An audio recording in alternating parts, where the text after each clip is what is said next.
Hello, नर्क, underworld, यमलोक, चाहे तुम इसको किसी भी वर्ड या लैंग्वेज को यूज करके बोलो, मतलब इसका एक ही है जो कि सदियों से सफरिंग्स, डीमंस और साइकिल ऑफ लाइफ से रिलेट करता है। सो भाई लोग, इस वीडियो में हम वन पीस के उसी हेल की बात करेंगे जो कि आई बिलीव वन पीस का काफी मेजर कॉन्सेप्ट है जिसको ओडसेंस ने बिट बाय बिट स्टोरी के अंदर डाला है। और इसी हेल के कॉन्सेप्ट के थ्रू हम देखेंगे ज़ोरो वर्सेस वी नाशजूरो की फाइट। सो देखो, हेल का कॉन्सेप्ट काफी सिंपल है जो कि मेनली एक ऐसे एटमॉस्फेयर को दर्शाता है जहाँ पे भाई डेविल्स, डीमंस ऐसे क्रिएचर्स रहते हैं और जो लोग बुरे कर्म करते हैं वो मरने के बाद इसी हेल में जाते हैं जहाँ उन्हें अपने कर्मों की सजा भुगतनी पड़ती है एंड सो ऑन। सो ऐसे ही same concept One Piece world में भी है जिसको सबसे पहले नामी ने मेंशन किया था कि कैसे वो मरने के बाद ब्लेजिस यानी कि नर्क में जाएगी। ऊपर से रिसेंट चैप्टर 1094 में हमने स्टिक्स रिवर का नाम सुना था जो कि ग्रीक माइथोलॉजी के अकॉर्डिंग एक अंडरवर्ल्ड की रिवर है। बट भाई इतना ही नहीं, अंडरवर्ल्ड के होने का सबसे बड़ा प्रूफ तो अपने स्ट्रॉ हेड क्रू में ही है। जी हाँ भाई, मैं बात कर रहा हूँ अपने ब्रुक की जिसने रिवाइव डेल्फूड खाया था जिसकी वजह से एक बार मरने के बाद भी वो रिवाइव हो सकता था। बट भाई इंटरेस्टिंग चीज तो यहाँ पे ये है कि डेथ के टाइम पे ब्रुक की जो सोल थी वो उसकी बॉडी से अलग होकर अंडरवर्ल्ड के अंदर गई थी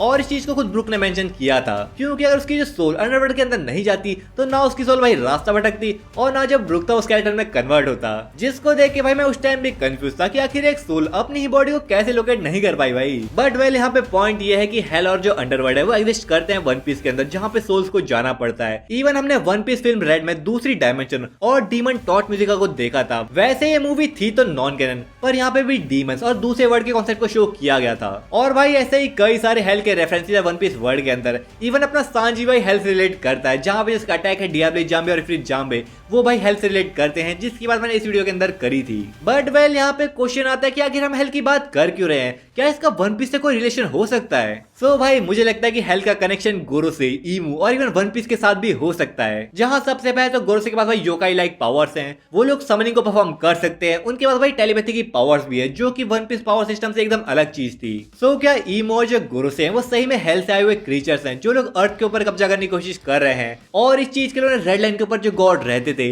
यानी कि लूनरियंस उनको भी वहां से हटा दिया था। लाइक वही चीज की कैसे डीमंस गॉड्स को हटा के सब चीजों के ऊपर कब्जा करना चाहते हैं इवन गॉड की बनाई हुई अर्थ पे। और वैसे ही डेल्फिस का जो कनेक्शन है वो भी भाई हेल के साथ हो सकता है क्योंकि एक तो लिटरली इनका नाम डेविल फ्रूट्स है, ऊपर से ही हेलिश पावर्स प्रोवाइड करते हैं। लाइक तुमने भाई सुना ही होगा कि ऐसे किसी विश या फिर पावर्स को गेन करने के लिए जो डेविल्स है वो ह्यूमन से सैक्रिफाइस मांगते हैं और मे बी डेविल फ्रूट के केस में वो चीज उनका सोल या फिर हर्ट हो सकता है। इवन कभी कभी तो डेविल फ्रूट अवेकनिंग जो होती है वो भाई यूजर की बॉडी पे भी हावी हो जाती है। सो क्या ऐसा हो सकता है कि वॉइड सेंचुरी के टाइम में जो गेट्स ऑफ हेल है वो भाई ओपन हो गए हो जहां से गोरो और ईमू निकल के आए हो और इनसे जॉय भाई फाइट कर रहा हो, लेकिन भाई एडवांस टेक्नोलॉजी होने के बावजूद भी वो इनका कुछ ना कर पाया हो और उसने भी डेल्फूड का सहारा लिया हो बट एट द एंड उसकी डेथ होके रही हो। क्योंकि हेल की पावर्स को यूज करना आई थिंक पॉसिबल तो है वन पीस के अंदर जो कि ब्रुक ने खुद हमें दिखाई थी कि ऐसे वो अपनी आइस ब्लेड वाली टेक्निक को यूज कर सकता है जो कि वो खुद कहता है कि ये जो पावर्स है वो उसे अंडरवर्ल्ड से मिली है या फिर अंडरवर्ल्ड से वो इस पावर को एक्सट्रैक्ट करता है क्योंकि उसकी सोल वहां जाके आई थी। सो अगर गोरो से सही में हेल से निकल के आए हैं तो मे भी उन्हें मारा नहीं जा सकता और इसीलिए वो सालों से राज कर रहे हैं। सो पॉसिबल हो कि लास्ट टेल में कुछ ऐसा हो जो उन्हें भाई ट्रैप या फिर सील करने में काम आ सकता है। ऊपर से ये जो इथन बैरन भी नाजुर है जो कि स्केलेटन हॉर्स की फॉर्म में था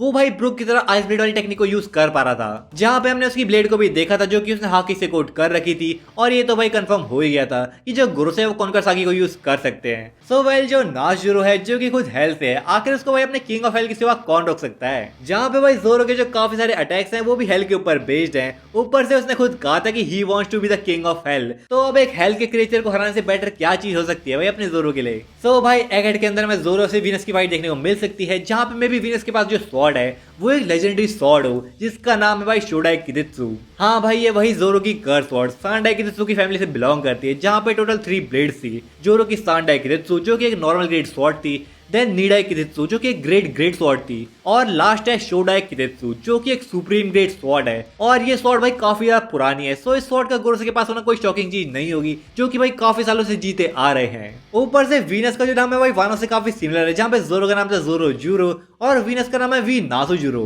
सो भाई ये जोरो के लिए काफी अच्छा चांस है जहाँ पे वो एक सुप्रीम ग्रेट स्वॉर्ड को अपने हत्थे ले सकता है क्योंकि ऐसे मौके बार बार नहीं मिलते भाई। सो 2 स्वॉर्डमैन की फाइट होना तो भाई कंफर्म है, फिर चाहे हमें इसका रिजल्ट देखने को मिले या फिर नहीं। क्योंकि करंटली अगर जोरो और वीनस की फाइट हुई तो मे भी बस हमें एक छोटा सा क्लैश ही देखने को मिले, जहाँ पे मेरी जो जोरो है वो भाई शोडाई के को देख ले और पहचान जाए कि ये भी एक कर्स स्वॉर्ड है, जो कि मे भी जोरो और वीनस की फ्यूचर बैटल के लिए एक प्लॉट सेट करे। बट भाई अगर अभी फाइट हुई तो मुझे नहीं लगता कि जोरो ज्यादा कुछ कर पाएगा, क्योंकि ये जो गुरुसे हैं वो तो भाई बार बार हील कर सकते हैं। सो जब तक इनको डैमेज करने का कोई तरीका नहीं मिलता ये बैटल भाई सीरियस नहीं होने वाली। बट द फैक्ट इज जोरो के पास कॉन्करस हाकी है कि नहीं यार? काइडो ने तो यार बोला था कि है, तो मे भी होगी। सो मे बी एक कॉन्करस हाकी एक जरिया हो गोरसे को डैमेज करने का, या फिर क्योंकि हमने गोरसे के ह्यूमन फॉर्म में उनकी बॉडी और फेस के ऊपर स्कार्स देखे हैं तो मे बी वो लोग बस अपने ह्यूमन फॉर्म में डैमेज ले सकते हैं, जिसके लिए उन्हें भाई काफी ज्यादा टायर आउट करना पड़ेगा, जिसके लिए उनके ऊपर लगातार अटैक करने पड़ेंगे, जिससे वो बार बार अपनी हीलिंग एबिलिटी को यूज करें और काफी थक जाए, जिससे वो अपने ह्यूमन फॉर्म में आ जाए, जिससे उन्हें मारा जा सके। बट वेल आगे स्टोरी में क्या होगा वो तो भाई बात की बात है। सो अगर तुम लोग को जाने की आगे स्टोरी में क्या होने वाला है तो भाई चैनल को कर लो सब्सक्राइब, ताकि ऐसे वन पीस की मिस्ट्रीज और फन से बड़ी वीडियो मैं तुम्हारी यूट्यूब फीड में डालता रहूं।